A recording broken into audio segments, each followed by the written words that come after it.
नमस्कार दोस्तों और प्रिय विद्यार्थियों, आप सभी का जागृति क्लासेस के ऑनलाइन प्लेटफॉर्म पे हार्दिक स्वागत है। हमने लास्ट क्लास में कार्तीय गुणन और उसके कुछ नियमों के बारे में पढ़ा था। आज हम पढ़ेंगे संबंध के बारे में। संबंध या फिर रिलेशन क्या होता है, ठीक है। देखिएगा, अगर हम इसे परिभाषित करें तो दो अरिक्त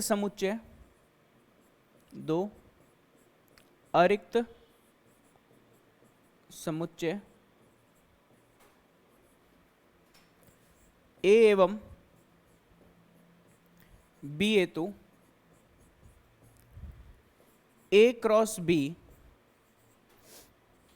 के उपसमुच्चय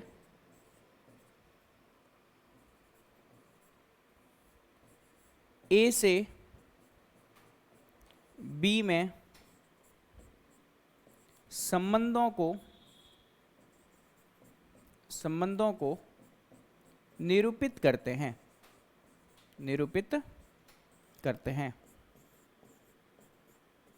ठीक है। अब ये क्या चीज होती है मैं आपको बता देता हूं। मान लीजिए हमारे पास एक ए समुच्चय है 1,2 और दूसरा बी समुच्चय है 3,4, ठीक है। अगर मुझे बोला जाए ए क्रॉस बी, तो ए क्रॉस बी का मान कितना होगा? 1,3, 1,4, 2,3 और 2,4, ठीक है। अब देखिएगा, अब मैं ए से बी में कुछ संबंध परिभाषित कर रहा हूं, है ना। और वो संबंध किस प्रकार से परिभाषित कर रहा हूं? R1 एक संबंध है, ठीक है, और वो कहां परिभाषित है? ए से बी में परिभाषित है। R1 एक संबंध है ए से बी में परिभाषित है, और R1 की परिभाषा क्या है? R1 एक संबंध है x, y में, जहां y जो है वह दुगना है x का प्रत्येक x बिलोंग्स टू a और y बिलोंग्स टू b है, तो ठीक है। अब हमारा जो संबंध है वह संबंध का जो मेन पोर्शन है वो ये है, ध्यान दीजिएगा। y का मतलब है हमारा दूसरा अवयव, दुगना है किसके? पहले अवयव से, ठीक है। तो हम यहां से देख सकते हैं कि कौन कौन से ऐसे क्रमित युग्म हैं जो ए क्रॉस बी के सदस्य हैं जो इस संबंध का अनुपालना करते हैं। अब ए से बी में अगर हमने परिभाषित किया है तो पहला अवयव सदैव ए से आएगा और दूसरा अवयव सदैव बी से आएगा। तो चेक करो, R1 बराबर हल में क्या 1,3 इस संबंध से संबंधित है क्या? नहीं। क्या 1,4 है क्या? नहीं। 2,3 है क्या? नहीं। लेकिन 2,4 जरूर है, क्योंकि दूसरा अवयव 4, पहले अवयव 2 का कितना है? दुगना है। तो हमारे पास आंसर क्या आएगा? 2,4। ये अपने पास R1 का आंसर। एक और हम संबंध ले लेते हैं। मान लीजिए R2 है, यह x, y में एक संबंध है जहां पर इस बार y का मान जो है वो x का 4 गुना है प्रत्येक x बिलोंग्स टू a हेतु और y बिलोंग्स टू b हेतु, ठीक है। तो हम देख सकते हैं यहां पर कि R2 का इस बार जो आंसर आएगा वो क्या आएगा? दूसरा अवयव 4 गुना है पहले से, तो दिमाग जाता है कहां पर? 1,4 पे। तो हमारा आंसर क्या आएगा? 1,4, ठीक है। मैं यहां पर एक तीसरा संबंध लेता हूं x, y में, जहां पर y जो है वो बड़ा है x से प्रत्येक x बिलोंग्स टू a और y बिलोंग्स टू b है, तो ठीक है। अब मुझे ये बताना है कि कौन कौन से अवयव इस संबंध से संबंधित है। R3 बराबर y बड़ा x से, मतलब दूसरा अवयव पहले अवयव से बड़ा होना चाहिए। जी हाँ, 1,3 इससे संबंधित है, 1,4 भी इससे संबंधित है, 2,3 भी इससे संबंधित है और 2,4 भी इससे संबंधित है। बात समझ में आई भाई सभी को, है ना। तो हम देख सकते हैं यहां पर इस तरीके से हमने अलग अलग संबंधों को परिभाषित किया। एक और संबंध हम परिभाषित कर लेते हैं, ठीक है, वो देखते हैं। R4 एक संबंध है x, y में, जहां पर इस बार x बड़ा है y से प्रत्येक x बिलोंग्स टू a और y बिलोंग्स टू b है, तो ठीक है। इसका मतलब इस बार पहला अवयव जो है वो दूसरे अवयव से क्या होना चाहिए? बड़ा होना चाहिए। क्या 1,3, 1,4, 2,3 और 2,4 में पहला अवयव दूसरे से बड़ा है क्या? जी नहीं। तो हम बोल सकते हैं कि यह जो संबंध है वह क्या है, एक रिक्त संबंध है, जिसमें कोई भी अवयव नहीं हो, मतलब रिक्त संबंध है। और इसको थोड़ा सा ध्यान से देखिए, इसमें A क्रॉस B के सारे अवयव है तो इसे हम बोलेंगे सार्वत्रिक संबंध, और इसमें एक भी अवयव नहीं है तो इसे बोलेंगे हम रिक्त संबंध। तो इस प्रकार से संबंध, यहां पर दो संबंध हमारे परिभाषित भी हो रहे हैं, सार्वत्रिक संबंध और रिक्त संबंध। तो सर्वप्रथम सार्वत्रिक संबंध को देखते हैं, इसे हम बोलते हैं यूनिवर्सल रिलेशन। ठीक है, यूनिवर्सल रिलेशन क्या होता है, यदि R जो है वह परिभाषित है A से B में एवं A क्रॉस B के सभी अवयव R में उपस्थित हो तो उसे सार्वत्रिक संबंध कहते हैं। जैसा कि मैंने अभी आपको उदाहरण भी बताया, संबंध कहते हैं। ठीक है, और यदि A क्रॉस B का कोई भी अवयव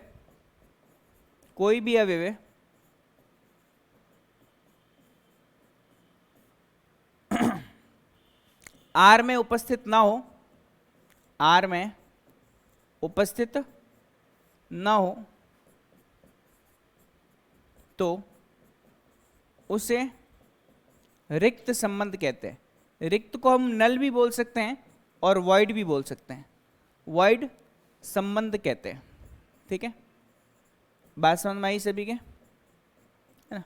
सारे अवयव उपस्थित हो तो यूनिवर्सल, और एक भी अवयव उपस्थित नहीं हो तो रिक्त बोलते हैं। ठीक है, अब देखिएगा, इसके पश्चात हम बात करते हैं संबंधों के प्रांत, सप्रांत एवं परिसर की। तो अगला अपना टॉपिक है संबंधों के प्रांत, सहप्रांत एवं परिसर। ठीक है, प्रांत, सहप्रांत एवं परिसर। देखिएगा, मान लीजिए एक संबंध R जो है वह P से Q में परिभाषित है। R संबंध P से Q में परिभाषित है, तो संबंध R का सबसे पहले प्रांत बात करते हैं। संबंध R का प्रांत, P के वह अवयव जो Q से संबंधित हो। ठीक है, सप्रांत क्या है, Q के सभी अवयव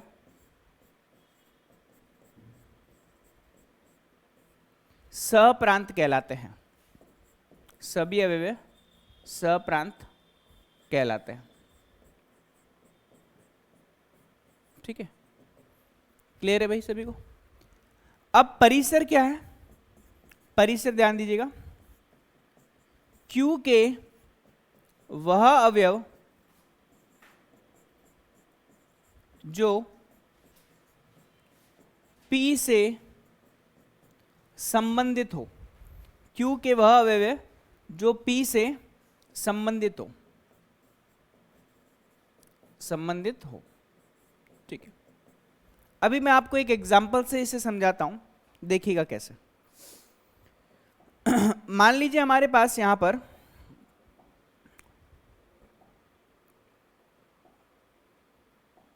दो समुच्चय हैं A और B। ठीक है, देखिएगा, इसे मैं A बोलता हूं और इसे मैं B बोलता हूं। ठीक है, A में है हमारे पास अवयव x1, x2, x3 और x4। B में अवयव हमारे पास y1, y2, y3 और y4, ठीक है। और यह आपस में कुछ इस तरीके से जुड़े हुए, ठीक है।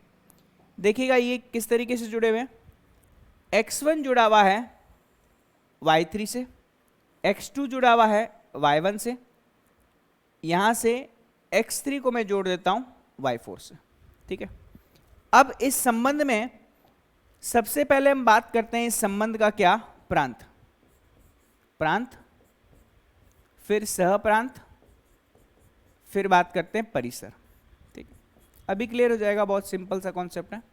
देखिएगा अगर हम प्रांत की बात करेंगे तो देखिएगा अगर यह ए से बी में परिभाषित है, ठीक है, मैंने यहां पर पी क्यू लिया है, कोई दिक्कत वाली बात नहीं है, इसे पी क्यू भी ले लेते हैं, कोई दिक्कत नहीं, इसे पी क्यू ले लेते हैं क्योंकि परिभाषा हमने पी क्यू लिया। चलिए देखिएगा पी के वह सारे के सारे अवयव, पी के वह अवयव जो क्यू से संबंधित है, ठीक है, पी के वह अवयव जो क्यू से संबंधित है।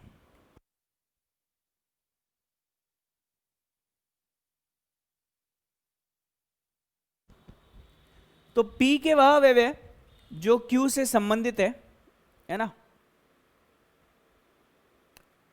वह इसका क्या कहलाते हैं, प्रांत कहलाते हैं। तो P के कौन कौन से अवयव संबंधित हैं, एक x1 है, एक x2 है, एक x3 है, तो इसका जो प्रांत होगा वो क्या होगा, x1, x2 और x3।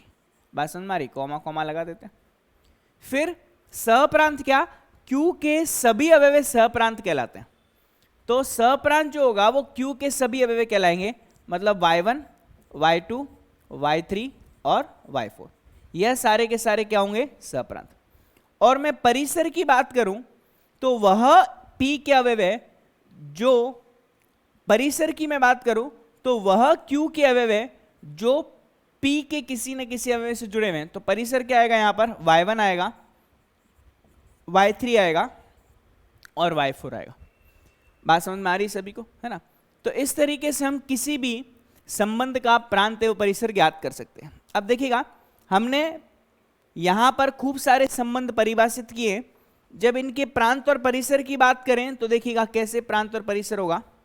R1, R1 हेतु यदि मैं बात करूं इसका प्रांत क्या है, तो प्रांत क्या आएगा, R1 में केवल 2 और 4 ही क्रमित युग्म है, तो इसका जो प्रांत आएगा वो क्या आएगा, केवल 2 आएगा, ठीक है। और अगर मैं परिसर की बात करूं इसके, तो परिसर में केवल क्या आएगा, यहां पर 4, है ना। मतलब किसी संबंध में पहला जो क्रमित युग्म का अवयव होता है वो प्रांत को निरूपित करेगा, और दूसरा जो अवयव होता है वो किसको निरूपित करेगा, उसके परिसर को। और अगर मैं सहप्रांत की बात करूं तो सहप्रांत देखिएगा, सहप्रांत पूरा का पूरा क्या होगा, बी होगा, क्योंकि यह किसमें परिभाषित है, ए से बी में, अर्थात 3,4। ये तो हमने बात करी R1 की। अब हम R2 की बात करें तो प्रांत, R2 में प्रांत देखिएगा पहला अवयव कितना है, 1 है, तो केवल एक ही प्रांत होगा। परिसर की मैं बात करूं तो परिसर कितना आएगा, यहां पर 1,4 में द्वितीय स्थान के अवयव मतलब 4। और अगर मैं सहप्रांत की बात करूं तो सहप्रांत कितना होगा, सहप्रांत हो जाएगा हमारे पास B के बराबर, ठीक है। नेक्स्ट में हम बात करते हैं R3 की। तो R3 का अगर हम प्रांत देखें, प्रांत R3 का जो प्रांत है, प्रांत देखिएगा प्रथम स्थान के अवयव 1 और 2, तो ये आ जाएगा प्रांत 1,2, ठीक है। यहां पर हम सहप्रांत की बात करें और परिसर की बात करें ना, सहप्रांत की और परिसर की, तो परिसर देखिएगा दूसरे स्थान के अवयव मतलब 3 और 4, ठीक है। और सहप्रांत भी इसका कितना आ रहा है, 3 और 4 ही आ रहा है, क्योंकि सहप्रांत तो बी होता है, ए से बी में परिभाषित है। R4 के प्रांत की बात करें तो प्रांत भी 5, परिसर की बात करें तो इसमें परिसर भी कितना आएगा, 5 आएगा, ठीक है। और अगर सहप्रांत की बात करें तो सहप्रांत तो हमेशा बी ही रहेगा, बी मतलब 3,4। बात समझ में आ रही है सभी को, है ना। यहां तक क्लियर है सभी को। अब देखिएगा अगर मैं बोलूं यहां से, यदि एक R संबंध है वह नेचुरल नंबर से नेचुरल नंबर में परिभाषित है, ठीक है। और आर की परिभाषा क्या है? आर की परिभाषा है एक्स कॉमा वाई, ठीक है, जहां प्रत्येक y जो है वह 3 गुना है किसका? x का, है ना। प्रत्येक y जो है वो 3 गुना है x का, प्रत्येक x belongs to natural number और y belongs to natural number, ठीक है। अब ध्यान दीजिएगा, हालांकि हम हर बार इसको नहीं लिखेंगे क्योंकि r n से n में परिभाषित है, इसका मतलब ये x इस n का सदस्य होगा और ये y भी एक नेचुरल नंबर होगा, n का सदस्य होगा। अब जब हमें इस संबंध को लिखना होगा, ठीक है, इस संबंध को लिखना होगा तो r का जो मान आएगा वो क्या आएगा? y मतलब दूसरा अवयव, x मतलब पहले अवयव का कितना है? 3 गुना है। और हमें प्रारंभ कहां से करना है? प्राकृत संख्या से प्रारंभ करना है। तो हमारा आंसर आएगा, सबसे पहले अगर मैं 1 रखूंगा तो y का मान कितना आएगा? 3 आएगा। अगर मैं 2 रखूंगा तो y का मान कितना आएगा? 6 आएगा। अगर मैं 3 रखूंगा तो उसका 3 गुना मतलब 9 आएगा y का मान। अगर मैं 4 रखूंगा तो y का मान कितना आएगा? 12 आएगा। यदि मैं 5 रखूंगा तो y का मान 15 आएगा। और इस तरीके से यह संबंध आगे बढ़ता जाएगा, ठीक है जी। अब मैं बोलूं इस संबंध के प्रांत की बात। प्रांत प्रांत देखिएगा, पहले स्थान के अवयव, पहले स्थान के अवयव मतलब पहले स्थान में सारी की सारी प्राकृत संख्याएं आ रही है। या फिर आप ऐसे भी लिख सकते हो 1, 2, 3, 4, 5 और मामला आगे बढ़ता जा रहा है। अब मैं बात कर रहा हूं इसकी परिसर की, तो गौर कीजिएगा, परिसर में आपके 3 के गुणज आ रहे हैं, ठीक है। तो 3 के गुणज मतलब 3, 6, 9, 12, 15 और मामला आगे बढ़ता जा रहा है। सप्रांत की बात करो ना, सप्रांत, है ना। सप्रांत तो अपना पूरा का पूरा क्या होगा? नेचुरल नंबर मतलब n होगा। तो प्रांत की अगर हम बात करें तो प्रांत जो होता है वो x के सभी संभव मान, है ना, x के सभी संभव मान, और परिसर y के सभी संभव मान जो होते हैं वह क्या होते हैं? परिसर होते हैं। ये चीज आपको समझ में आ गई होगी इस एग्जाम्पल से, ठीक है। चलिए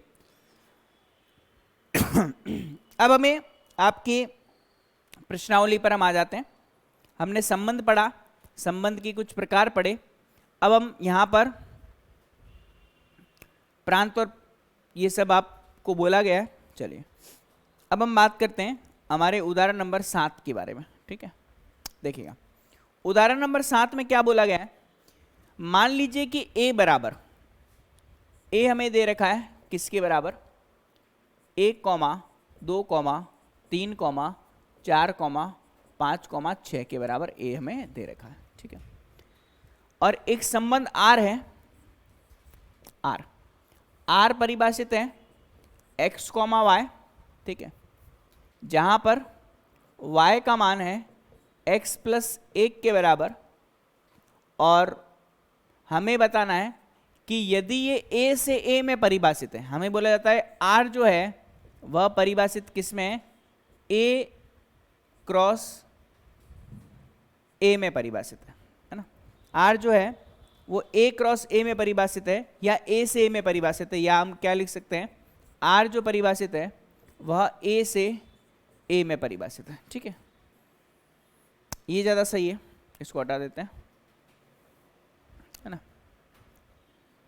चलिए अब हमें क्या करना है, इस संबंध को एक तीर आरेख द्वारा दर्शाइए। तीर आरेख अभी मैंने आपको बनाना बताया था, ठीक है। तीर आरेख कैसे? यहां से देखिएगा, ये हमने a माना, ये हमने b माना, ठीक है। a से a में परिभाषित है तो यह भी आपका क्या होगा? a ही होगा, ठीक है।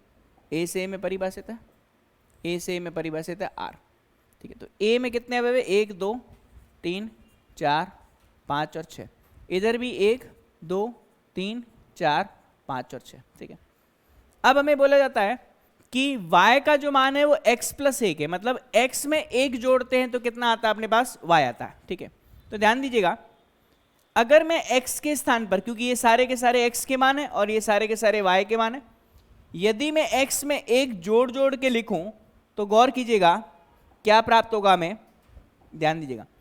अगर मैं x के स्थान पर 1 रखूंगा तो y 2 मिलेगा, क्योंकि 1 + 1 कितना 2, 2 रखूंगा तो 3 मिलेगा, 3 रखूंगा तो 4 मिलेगा, 4 रखूंगा तो 5 मिलेगा, और 5 रखूंगा तो 6 मिलेगा।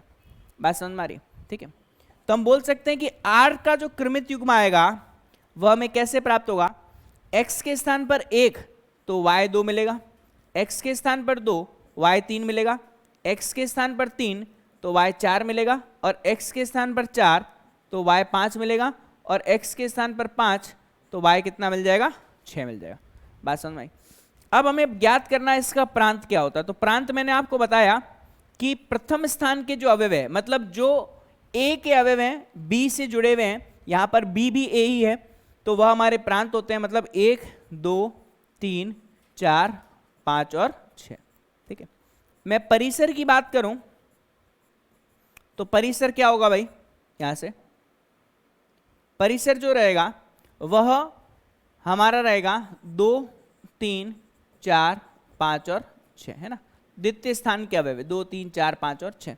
और अगर मैं सप्रांत की बात करूं तो सप्रांत क्या होगा भाई, सप्रांत होगा हमारा 1 2 3 4 5 और 6, जो कि हमारे a के बराबर ही है। ठीक है भाई, ये क्लियर हुआ भाई आपको प्रांत सप्रांत वाला कॉन्सेप्ट? ठीक है, चलिए नेक्स्ट में हमें बोला गया है, यहां से देखिएगा अगला प्रश्न। नीचे आकृति 2.6 में समुच्चय P और Q के बीच एक संबंध दर्शाया गया है। इस संबंध को समुच्चय निर्माण रूप में लिखो, रोस्टर रूप में लिखो, और इसके प्रांत एवं परिसर को ज्ञात करो। ठीक है, देखिए ध्यान से देखिएगा, यहां पर 9 जो जुड़ा हुआ है वह जुड़ा हुआ है किससे, 3 और -3 से। ठीक है, 4 जो जुड़ा हुआ है वह जुड़ा हुआ है 2 और -2 से, और 25 जो जुड़ा हुआ है वो 5 और -5 से जुड़ा हुआ है। ठीक है, अब सिंपल सी बात है, यहां पर दे भी रखा है स्पष्टता आर संबंध जो है वो x जो है वह y का वर्ग है, मतलब 9 4 और 25 ये कैसे जुड़े हुए हैं, 5 माइनस का 5, ठीक है, 2 माइनस का 2, ठीक है, और यहां पर 3 और माइनस का 3, तो 9 तो जुड़े हुए हैं 3 माइनस के 3 से, ठीक है, 25 जुड़ा हुआ है 5 और माइनस के 5 से, 4 जुड़ा हुआ है 2 और माइनस के 2 से, और बीच में एक और है। तो आप देख सकते हैं संख्या 9 3 का भी वर्ग है और -3 का वर्ग है, संख्या 4 2 का वर्ग है और -2 का वर्ग है, 25 5 का वर्ग और -5 का वर्ग है। तो प्रथम स्थान के जो अंक है वह द्वितीय स्थान के अंक का वर्ग है। देखो यहाँ पे 9 3 9 -3 4 2 4 -2 25 5 25 -5, ठीक है। तो हमें यहाँ पर बोल भी रखा है x और y में संबंध क्या है, x जो है वो y का क्या है, वर्ग है। अब हमें प्रांत की बात की जाए तो पहले स्थान के अवयव मतलब 4 9 25 प्रांत होंगे, और यहाँ पर परिसर की बात की जाए तो ये सारे के सारे परिसर होंगे, 5 -5 2 -2 3 और -3। और अगर हमें सहप्रांत की बात की जाए तो इसमें एक छूट गया है, वो एक भी सहप्रांत के केस में आएगा। क्लियर है भाई सभी को? चलिए आगे बढ़ते हैं। अब हमें यहां पर बहुत ही अच्छा कॉन्सेप्ट यहां पर दे रखा है, वो मैं आपको समझा भी देता हूं, ठीक है। देखिए हमें बोला जाता है यदि R जो है वह A से B में परिभाषित एक संबंध है, क्या है, एक संबंध है, ठीक है। अब देखिएगा R जो है वो A से B में परिभाषित एक संबंध है, ठीक है, लेकिन हमें यह ज्ञात करना है कि A से B में कुल कितने संबंध परिभाषित हो सकते हैं। तो देखिएगा n ऑफ A का मान यदि हम मान लेते हैं m, ठीक है, और n ऑफ B का मान यदि हम मान लेते हैं n के बराबर, ठीक है, तो A से B में परिभाषित कुल संबंधों की संख्या, कुल संबंधों की संख्या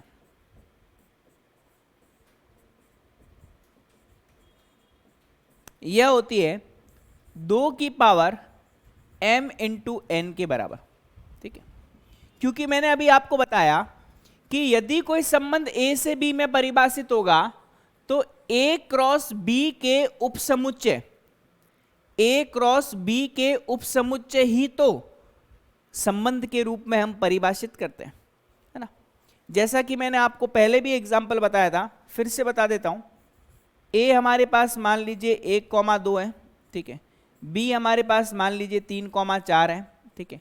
तो a से b में संबंध जो आएंगे वह a क्रॉस b से बाहर नहीं जाएंगे, a क्रॉस b के ही कहीं ना कहीं क्या होंगे, उपसमुच्चय होंगे। बात समझ में आ रही कि नहीं? ठीक है। तो अगर मुझे पूछा जाए कि a क्रॉस b में मैं कितने संबंध परिभाषित कर सकता हूं a से b में, तो हमारा आंसर आएगा 2 की घात। a में अवयवों की संख्या कितनी है, 2 है। b में अवयवों की संख्या 2 है, तो हमारा आंसर आएगा 2 की घात 4। 2 की घात 4 मतलब कितना आएगा, 16। तो टोटल हमारे पास कितने संबंध परिभाषित हो सकते हैं a से b में, 16 संबंध परिभाषित हो सकते हैं। क्लियर है भाई सभी को? क्योंकि जैसे इसके उपसमुच्चय बनाओगे, तो लास्ट क्लास में आपको याद होगा कि मैंने इसके उपसमुच्चय बनाए थे, टोटल कितने बने थे, 16 बने थे। क्लियर है? अब सुनिएगा, इसमें एक बहुत अच्छा कॉन्सेप्ट आता है कि a से b में परिभाषित कुल अरिक्त संबंधों की संख्या ज्ञात कीजिए। अरिक्त का मतलब होता है इस 16 में एक संबंध फाई भी होगा। मैंने अभी आपको पहले बताया, क्या बताया, यहां से देखिएगा, एक मैंने आपको कॉन्सेप्ट बताया था ये वाला। जैसे ये वाला कौन सा आया था आपके पास, रिक्त संबंध आया था। तो a से b में टोटल 16 बनते हैं, जिसमें से 4 मैंने आपको एग्जाम्पल के तौर पे यहां पे बताए, ठीक है। और 12 इन चारों के अलावा और बन सकते हैं, लेकिन उसमें से एक संबंध क्या बना है, रिक्त संबंध बना है, ठीक है। तो अगर मुझे पूछा जाए कि a से b में परिभाषित कुल अरिक्त संबंधों की संख्या ज्ञात कीजिए, क्या ज्ञात कीजिए, कुल अरिक्त संबंधों की संख्या ज्ञात कीजिए, तो हमारा आंसर क्या होगा, देखते हैं। हमारा आंसर होगा यहां से, वो होगा हमारे पास, ये तो कुल संबंधों की संख्या है। अगर मैं बोलूं अरिक्त संबंधों की संख्या, अरिक्त संबंध है ना, अरिक्त संबंध आएंगे 2 की घात m इंटू एन माइनस का एक, है ना। बहुत बार कंपटीशन एग्जाम में इस पर सवाल पूछा जा चुका है ना, जेईई मेंस में सवाल आ चुका है। तो हमें अरिक्त संबंधों की संख्या ज्ञात करनी है, तो हम आसानी से बता सकते हैं। देखिए आपका प्रश्न क्या है, अगला a 1,2 है, b 3,4 है, तो a से b में परिभाषित संबंधों की संख्या ज्ञात कीजिए। तो देखिए 2 की घात 2 गुणा 2 अपने पास आएगा 2 की घात 4, आंसर कितना आएगा, 16। हालांकि इसने हल नहीं किया है, कितना आएगा, 2 की घात 4 मतलब 16। क्लियर है भाई सभी को, है ना। अब हम बात करेंगे हमारे प्रश्न के बारे में। हमारी प्रश्नावली जो है वो 2.2 हम चेक कर लेते हैं, 2.2 दे रखी है। 2.2 में एक एक करके प्रश्नों को देखते हैं, फिर उसका हल करना प्रारंभ करते हैं, ठीक है। 2.2 का पहला सवाल दे रखा है, क्या, मान लीजिए a हमें एक समुच्चय है और r एक संबंध x, y दे रखा है, जहां पर 3x माइनस वाई बराबर 0 है, जहां x और y बिलोंग्स टू a। तो a से a का एक संबंध r लिखिए, इसका प्रांत, सहप्रांत और परिसर ज्ञात कीजिए, ठीक है। देखिएगा हमें बोला गया है पहले प्रश्न में, क्वेश्चन नंबर 1 में, क्या a हमें एक समुच्चय दे रखा है 1, 2, 3, 4, 5 और कहां तक दे रखे हैं अवयव, 14 तक दे रखे हैं, ठीक है। एक r संबंध परिभाषित है, कहां से कहां में, a से a में परिभाषित है, ठीक है। और r की परिभाषा क्या है, r एक संबंध है x, y क्रमित युग्म का, जहां पर y माइनस का 3x बराबर किसके हैं, 0 के हैं, प्रत्येक x, y belongs to a हेतु, ठीक है। हमें यह संबंध का हल ज्ञात करना है। अब सिंपल सी बात है कि हमारे पास संबंध क्या है, y बराबर किसके, 3x के, है ना। अब हमें x का मान रखते जाना है, x का मान 1 2 3 4 5 रखेंगे, उस हिसाब से हमें किसका मान आना चाहिए, y का मान आना चाहिए। लेकिन ये चीज ध्यान रखना है, x भी a से आता है और y भी किससे आता है, a से आता है। ध्यान दीजिएगा, हमें दोनों ही केस में बोला गया है 3x माइनस का y बराबर 0 या फिर y माइनस 3x बराबर 0, दोनों एक ही बात है। अब हमें इंपॉर्टेंट चीज ये ध्यान रखनी है कि दोनों के दोनों किससे आ रहे हैं, a से आ रहे हैं। अब हम एक एक करके r के मान ज्ञात करने की कोशिश करते हैं। पहले x का मान 1 रखता हूं, x का मान 1 रखेंगे तो y का मान कितना आएगा, x का 3 गुना। x का मान मैं 2 रखता हूं तो मान कितना आएगा, 6। x का मान 3 रखता हूं, मान कितना आएगा, 9। x का मान 4 रखता हूं तो मान कितना आएगा, 12। x का मान 5 रखता हूं, मान आएगा 15। क्या 5,15, क्या 5,15 इस संबंध से संबंधित होगा क्या, ध्यान से देखिएगा।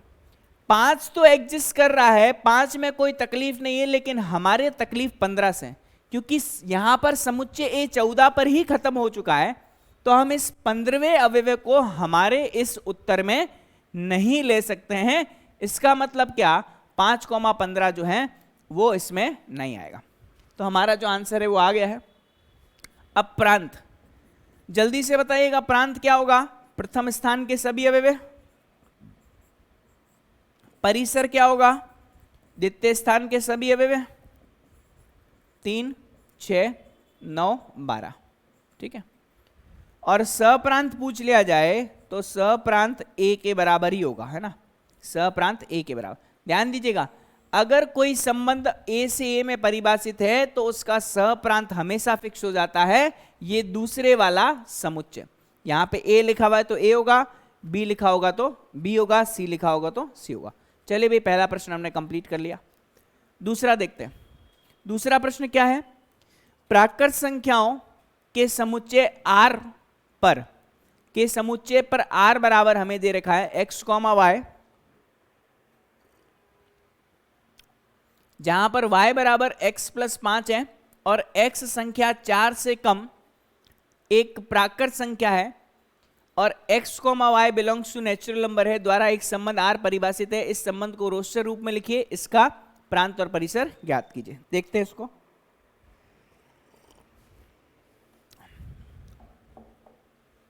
देखिएगा, प्राकृत संख्याओं के समुच्चय पर r, x, y बराबर x प्लस 5 है, जहां पर x संख्या 4 से कम एक प्राकृत संख्या है और x और y दोनों ही नेचुरल नंबर है, ठीक है। देखिएगा, y बराबर x प्लस 5 है,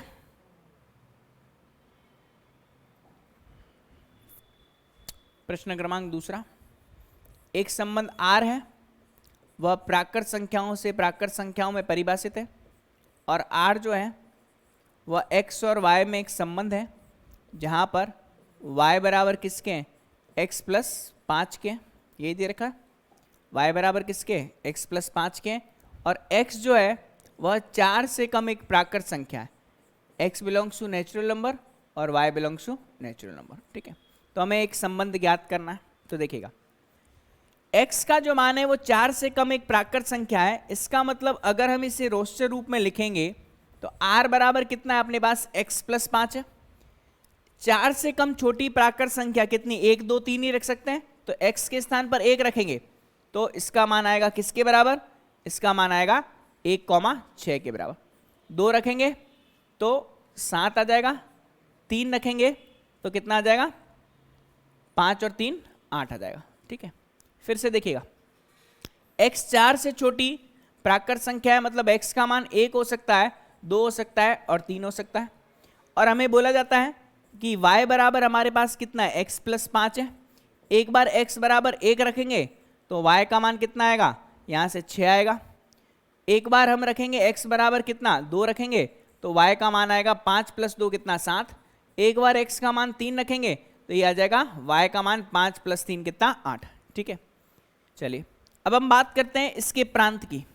प्रांत मैंने आपको पहले ही बोला, किसी संबंध को अगर रोस्टर रूप में लिखें तो कार्तीय युग्म के जो पहले अवयव होते हैं वो सारे के सारे इसके प्रांत कहलाते हैं, मतलब 1, 2, 3, ठीक है।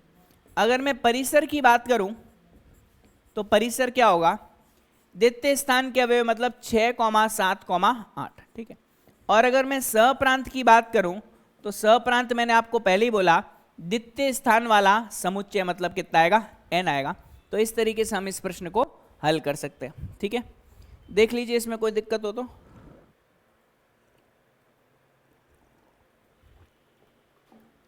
कोई अगर दिक्कत नहीं है तो हम आगे बढ़ते हैं। प्रश्न क्रमांक दूसरा हमने हल कर दिया।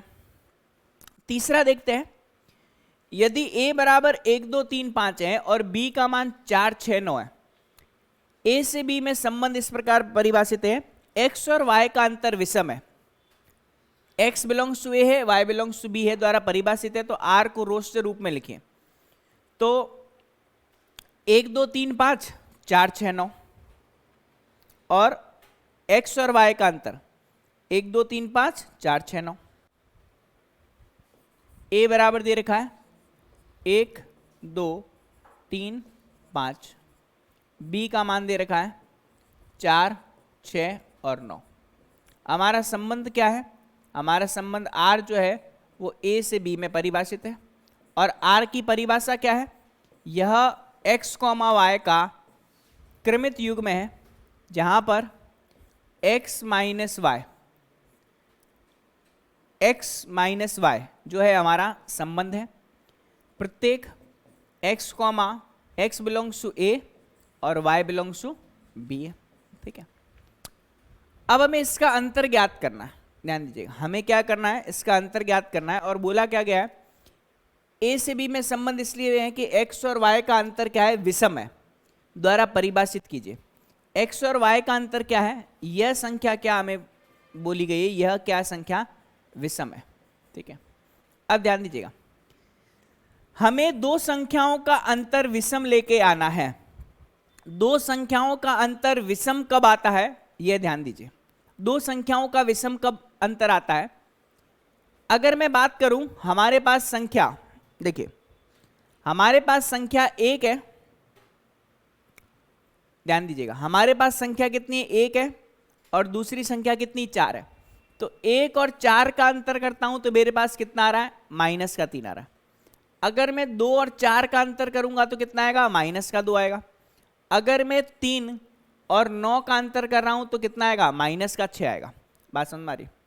इसका मतलब यह है कि यदि दो सम संख्याओं का अंतर करते हैं तो मान सम आता है, और दो विषम संख्याओं का अंतर करते हैं तो भी मान क्या आता है, सम आता है, ठीक है। इसका मतलब सम संख्या माइनस सम संख्या का अंतर सदैव सम आएगा, और विषम का अंतर हम ज्ञात करेंगे, विषम और विषम का अंतर हम ज्ञात करेंगे तो भी हमारे पास क्या आएगा, सम आएगा। इसका मतलब अगर हमें इन संख्याओं का अंतर विषम लेके आना है तो हमें विषम में से सम को माइनस करना पड़ेगा या फिर सम में से विषम को माइनस करना पड़ेगा। मैं यहां पे लिख देता हूं, ठीक है। सम और विषम का अंतर विषम होता है, विषम का अंतर सम होता है, और सम और सम का अंतर सम होता है, ठीक है। अब सबसे बड़ी चीज क्या है, सबसे बड़ी चीज ये है कि x और y, ध्यान देना, r का जो मान है वो x, y है। x सदस्य है a का और y सदस्य है किसका, b का, ठीक है। अब सबसे पहले हम इसका कार्तीय गुणन करेंगे। देखिएगा, कार्तीय गुणन करेंगे तब आपको चीजें और अच्छे से समझ में आएगी। देखिए कैसे, मैं a क्रॉस b ज्ञात करता हूं। a क्रॉस b में 1,4 आएगा, ठीक है। फिर 1,6 आएगा, 1,9 आएगा,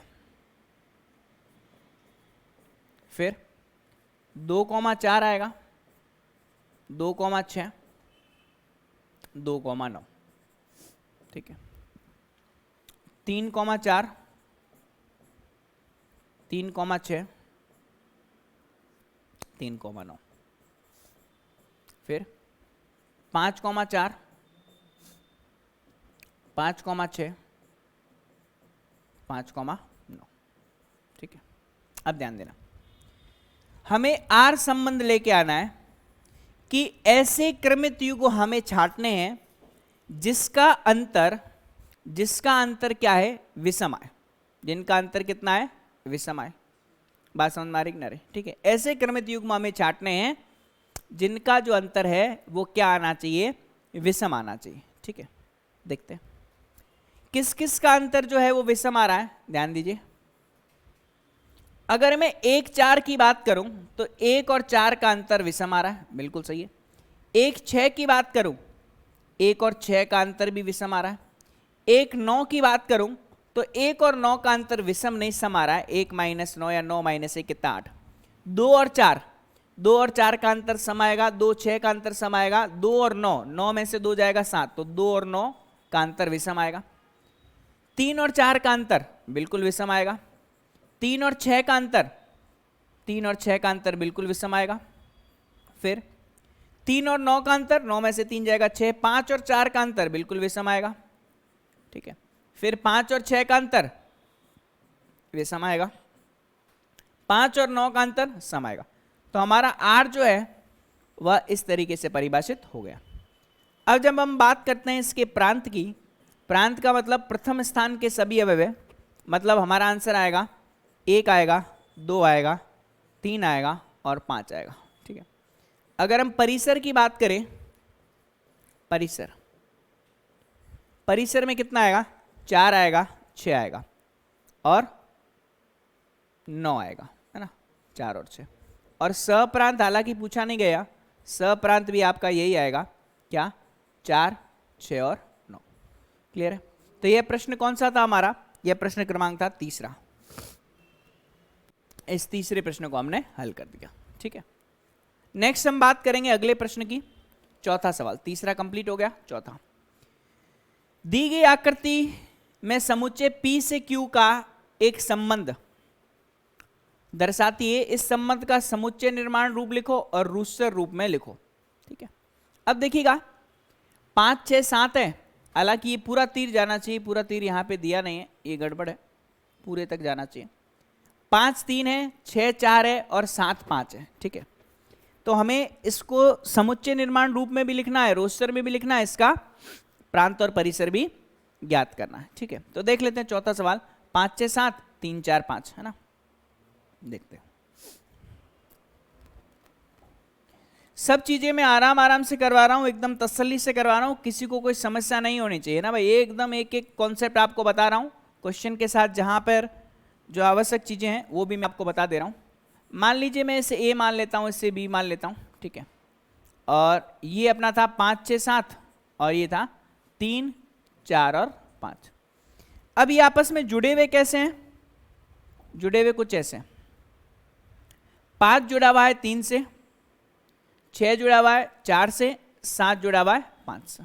ठीक है, तो हमारा जो संबंध आर है, आर, वह कैसे होगा, यह हो जाएगा 5 3 6 4 और 7 5। ठीक है, क्लियर है भाई यहां तक? अब हमें बोला जाता है इसका प्रांत ज्ञात करना है। अरे ये बात समझ में आई कि नहीं? सिंपल सी बात है, 5 3 से जुड़ा हुआ है, 6 4 से जुड़ा हुआ है, 7 5 से जुड़ा हुआ है, और ये ए से बी के बीच में संबंध आ रहा है। तो पहले स्थान के अवयव प्रांत और दूसरे स्थान के अवयव परिसर। तो प्रांत कितना आएगा, 5 6 और 7। ठीक है, और परिसर, परिसर जो है वो आएगा 3 4 और 5। ठीक है, अब हमें बोला गया है इसको रोस्टर रूप में भी लिखना है। रोस्टर में तो लिख लिया, समुच्चय निर्माण में भी लिखना है। तो थोड़ा गौर कीजिए, x जो है वह 3 से 2 ज्यादा है, 6 4 से जो 2 ज्यादा है, 7 5 से 2 ज्यादा है। तो हम बोल सकते हैं यह संबंध है x, y में। ठीक है, जहां पर पहला अवयव दूसरे अवयव से 2 ज्यादा है, तो x का जो मान है वह y से 2 बड़ा है। प्रत्येक x बिलोंग्स टू a हेतु और y बिलोंग्स टू b हेतु। यहां पर a और b मैंने निर्धारित कर लिया। तो ये आपका क्या हो जाएगा, रोस्टर रूप तो हो गया, ये हो जाएगा समुच्चय निर्माण रूप। चलिए भाई, आसान से बच्चा सवाल है, जल्दी से देख लेते हैं। अगला प्रश्न है 5वां।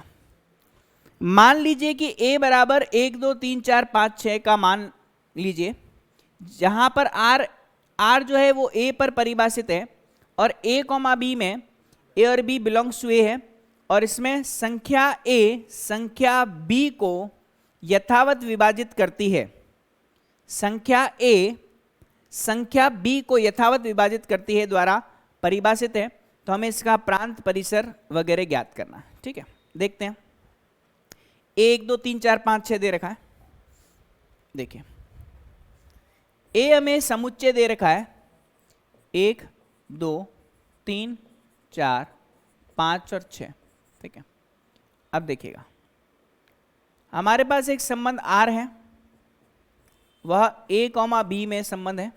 ठीक है, जहां a जो है वह b को क्या करती है, यथावत विभाजित करती है। क्या करती है, यथावत विभाजित करती है। ठीक है, यह हमें बोला गया। और कोई जानकारी देख लेते हैं। a और b दोनों ही a के सदस्य हैं, ये ध्यान रखना। a और b दोनों ही किसके सदस्य हैं, a के सदस्य हैं, बढ़िया बात है।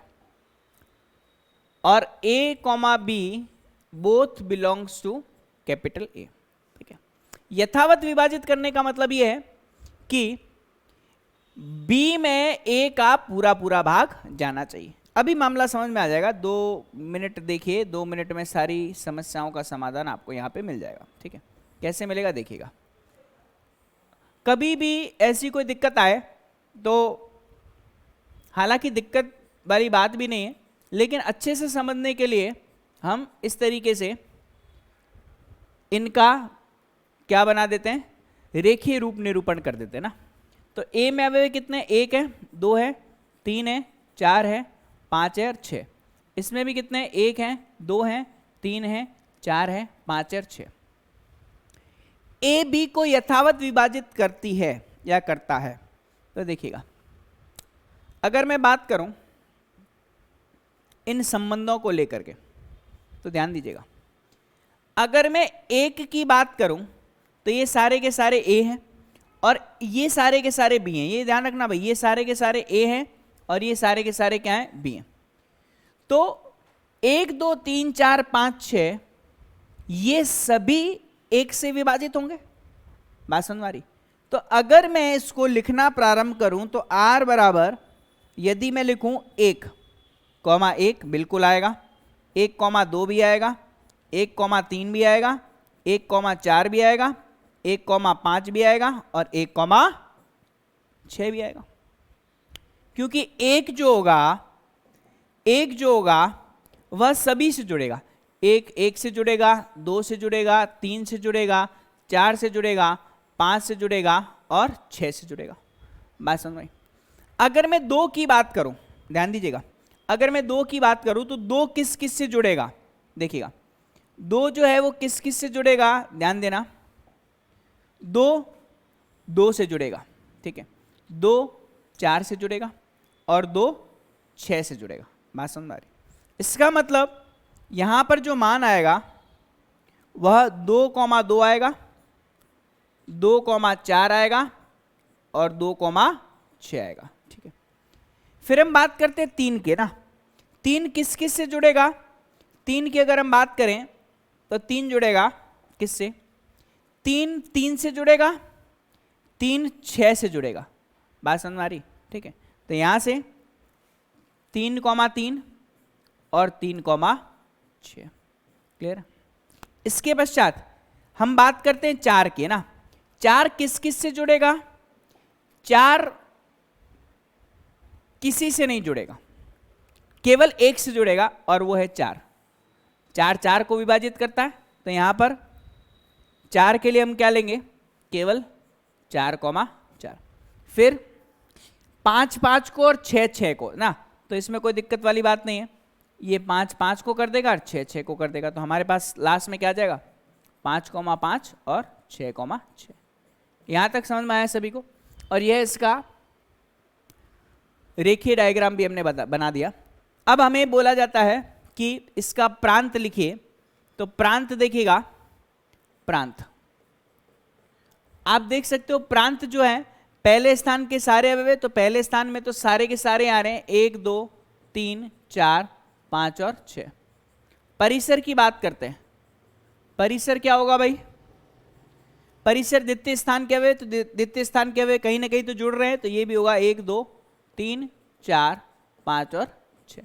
तो इस तरीके से हमने इस प्रश्न को समझा है, कोई दिक्कत वाली बात नहीं है। ठीक है, चलिए ये भी हमारा हो गया प्रश्न कंप्लीट।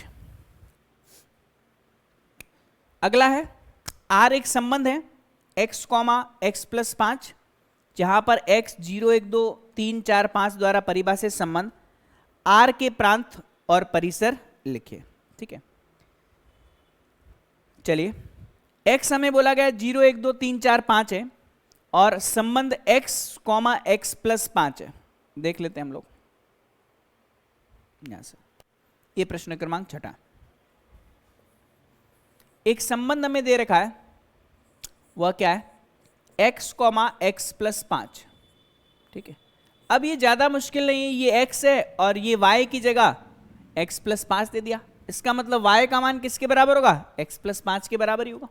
ठीक है, चलिए x और y के मान है। ठीक है, जहां x जो है वह हमें लेना क्या है? 0 1 2 3 4 और 5 तक लेना है, यही बोला गया, 5 तक ही है, बिल्कुल सही। अब हमें क्या बोला जाता है कि इसका प्रांत और परिसर ज्ञात करना। ठीक है, तो सबसे पहले हम देख लेते हैं कि y का मान यहां पर क्या दे रखा है? x प्लस 5 के बराबर दे रहा है। काफी बार संबंध यहां पे दे रखा होता है, लेकिन यहां पर y का डायरेक्ट मान x प्लस 5 के बराबर दे रखा है। या प्रश्न में बोला जाता है x कॉमा y, फिर y बराबर x प्लस 5 देता है, इससे अच्छा y का मान हमने यहीं पे ही प्रश्न के द्वारा प्राप्त कर लिया। तो y बराबर x प्लस 5 है। अब हम क्या करेंगे? यहां से x के मान रखते जाएंगे और y के मान ज्ञात करते जाएंगे। ठीक है, इसमें कोई कंडीशन तो नहीं दे रखी किसमें संबंधित है प्रांत और परिसर, कोई कंडीशन नहीं है। ठीक है, चलिए ये हमारे पास r दे रखा है। अब देखिए, जैसे ही मैं r का मान रखता हूं, ज्यादा मुश्किल वाली बात नहीं है, x का मान जैसे 0 रखता हूं y का मान 5 आएगा, सिंपल सी बात है। यहां x के मान परिवर्तित करते जाने और y के मान देखते जाने। ठीक है, अगले में x का मान अगर मैं 1 रखता हूं तो y का मान 6 आएगा, अगर मैं 2 रखता हूं तो y का मान कितना आएगा? 7 आएगा, अगर मैं 3 रखता हूं 8 आएगा, 4 रखता हूं तो 9 आएगा, और 5 रखता हूं तो कितना आएगा? 10 आएगा। ठीक है जी, तो ये इस तरीके से यह परिभाषित हो चुके हैं। ठीक है, अब R का प्रांत, R का प्रांत क्या होगा? पहले स्थान के सारे अवयव 0 1 2 3 4 और 5। ठीक है, परिसर क्या होगा भाई? यह होगा 5 6 7 8 9 और 10। ठीक है, तो इस तरीके से हमने इस प्रश्न को भी आसानी से हल कर लिया। ठीक है, चलिए भाई ये 6ठा प्रश्न भी हमारा हल हो गया है, प्रांत और परिसर ही ज्ञात करने का बोला था। अब नेक्स्ट में हम देखते हैं हमारा अगला प्रश्न क्रमांक 7वां। ठीक है, देखिए इसको अभी यहाँ पे खत्म कर देंगे तो संबंध खत्म हो जाएगा, फिर एक फलन बचेगा। अगला प्रश्न 7वें में बोला गया है संबंध R x कॉमा एक्स की घात 3 x संख्या 10 से कम एक अभाज्य संख्या है को रोस्टर रूप में हमें लिखना है। किस रूप में लिखना? हमें रोस्टर रूप में लिखना। तो देखिएगा प्रश्न क्रमांक 7वां है, x 10 से कम अभाज्य संख्या है। ठीक है, तो प्रश्न क्रमांक 7वां, यहां से हमें एक संबंध दे रखा है R संबंध है x कॉमा एक्स की घात 3 में। ठीक है, जहां x जो है वह 10 से छोटा और x क्या है? अभाज्य संख्या है। अभाज्य संख्या आपको समझ में आती है? अभाज्य है ना, 10 से छोटी अभाज्य संख्या। तो अब x में कौन कौन से मान परिभाषित होंगे? 10 से छोटी अभाज्य संख्या की बात करूं मैं, ठीक है, तो 1 नहीं आएगा, 2 आएगा, 3 आएगा, 5 आएगा और 7 आएगा। तो x के सारे मान मतलब 10 से छोटी अभाज्य संख्या है, छोटी अभाज्य संख्या है, ठीक है।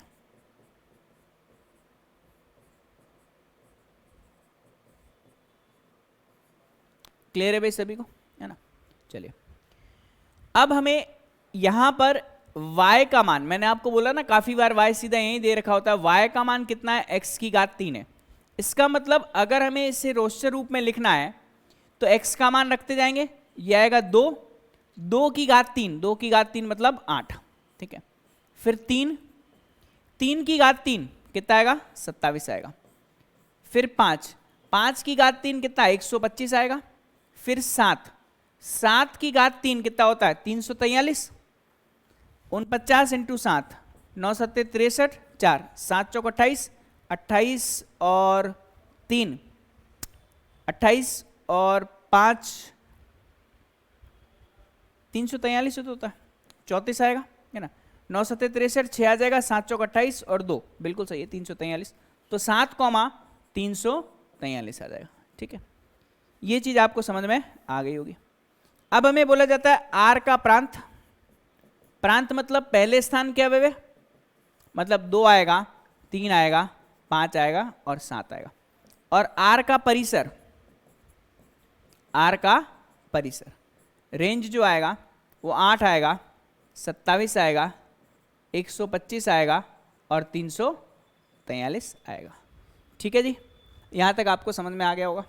चलिए 7वां प्रश्न भी हो गया। 8वां देखिए, मान लीजिए कि a बराबर x, y, z है और b का मान 1, 2 है, तो a से b में परिभाषित संबंधों की संख्या ज्ञात कीजिए। तो सिंपल सी बात है, 2 की घात 3 दूनी 6 मतलब 2 की घात 6 आ जाएगा। ये मैं आपको बता चुका हूं, आसान प्रश्न है ना। एक में अवयव 3 है, एक में अवयव 2 है, तो 2 की घात पहले के अवयव इंटू दूसरे के अवयव, तो 2 की घात 3 दूनी क्या आ जाएगा, 6 आ जाएगा। लास्ट देखते हैं, मान लीजिए कि r z पर, z मतलब क्या होता है, पूर्णांक होता है, पर r बराबर a, b द्वारा परिभाषित है, जहां पर a, b belongs to z है और a माइनस b पूर्णांक है, द्वारा परिभाषित एक संबंध है। r के प्रांत तथा परिसर हमें ज्ञात करना है। चलिए भाई देखते हैं प्रश्न क्रमांक 9। एक हमें संबंध दे रखा है a, b, जहां पर a minus b belongs to z है और a और b also belongs to z है, ठीक है। देखिएगा ये हमारे पास संबंध है R। दो पूर्णांकों का अंतर एक पूर्णांक राशि है ना, बिल्कुल होती है, और हमें इसे ज्ञात करना है, ठीक है। तो पूर्णांक हम कहां से प्रारंभ करेंगे, कहीं से भी प्रारंभ कर लो। a, b belongs to z और a माइनस b एक पूर्णांक के द्वारा परिभाषित एक संबंध है। r के प्रांत एवं परिसर हमें ज्ञात करने हैं। प्रांत एवं परिसर ज्ञात करने हैं, तो इसमें तो कोई दिक्कत वाली बात ही नहीं है। क्यों नहीं दिक्कत वाली बात, देखिएगा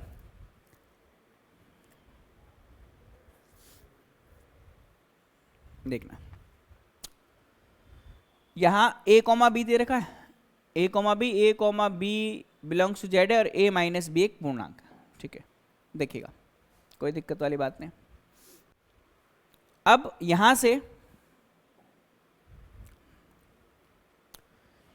a minus B belongs to z है, मतलब यह राशि क्या है, एक पूर्णांक राशि, ये पूर्णांक मान है, ठीक है। तो ध्यान देना, यदि मैं r को लिखना चाहूं, ठीक है, तो r का प्रांत, r का प्रांत, ठीक है। r का प्रांत मतलब क्या होगा कि इसके प्रथम स्थान पर आने वाले सारे के सारे अवयव।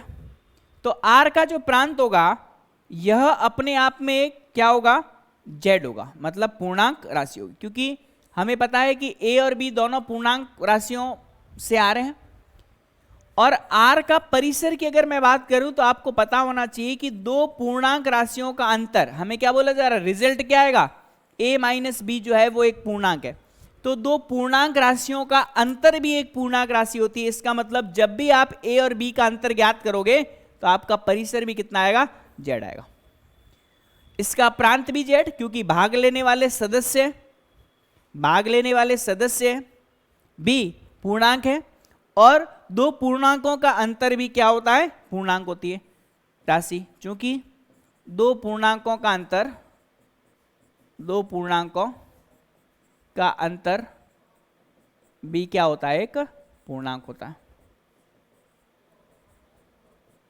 बात समझ में आई भाई सभी को? तो आज में हमने इस प्रश्नावली को कंप्लीट कर लिया है, ठीक है।